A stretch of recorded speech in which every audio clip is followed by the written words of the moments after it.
Now, in order to understand what a layer actually is, let's just create an empty one. All right, so I'm going to come right to the top of my layers palette and see these little icons at the top. They do different things. Take this one. Oh, look at that. Create a new layer. Now, are you ready to see some huge changes?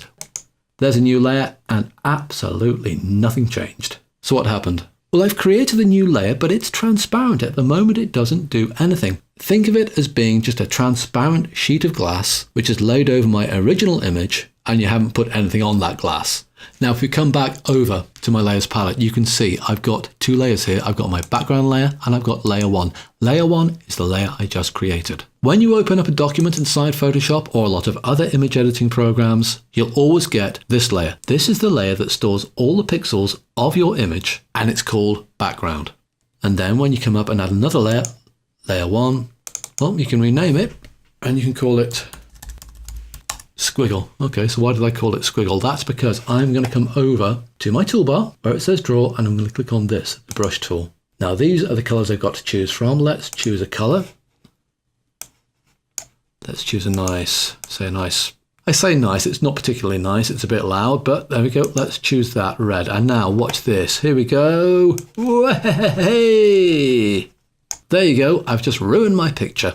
No, I haven't. What I've done is I've just drawn a whole load of bright red using my paintbrush on my squiggle layer. It doesn't affect the background layer. It sits on its own layer. And I know it looks to you like I've drawn over the top, but all I've done is just draw on that particular layer. Look, I can come to this little eye icon, and if I click on it, that layer will become invisible. Watch, click.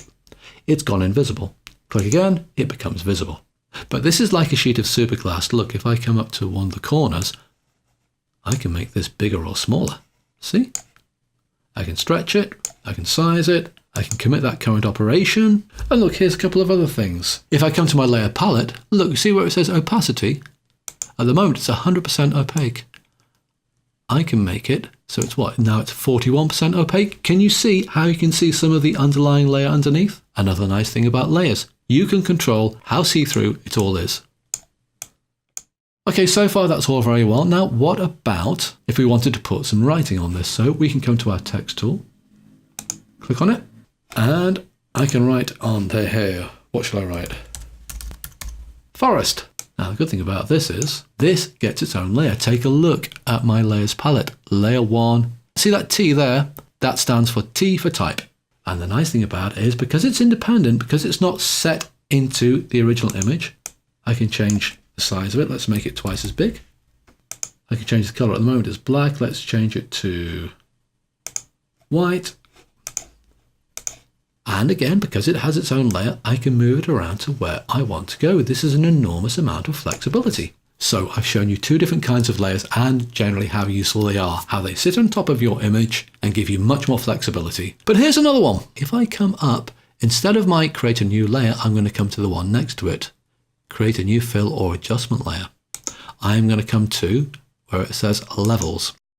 Let's make it really extreme and awful.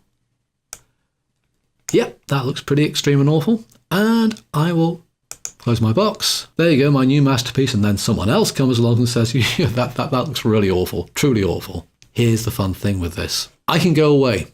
I can save my file. And then a year down the line, I can open this file up and this layer will still be here. And if I want to adjust it because I've got better as a photographer a year down the line, double click. There's my levels dialog box with all the settings that I first put in there.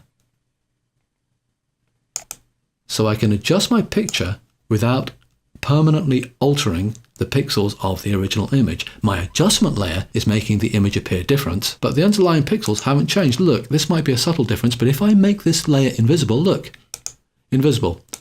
Can you see the slight difference that I'm making? This is called non-destructive image editing. It is hugely powerful, and it is possible because you can use layers. So, to answer the original question, what is a layer? Layers are brilliant. That's what layers are. So now you know what a layer is, you are ready to move on to the next 5 videos in this short series, and they are all about how to improve your photos and what steps you should take in what order. They are 5 minutes apiece, and they contain some solid knowledge for you. What to do first, what to do next, and so on and so forth. So I will see you there.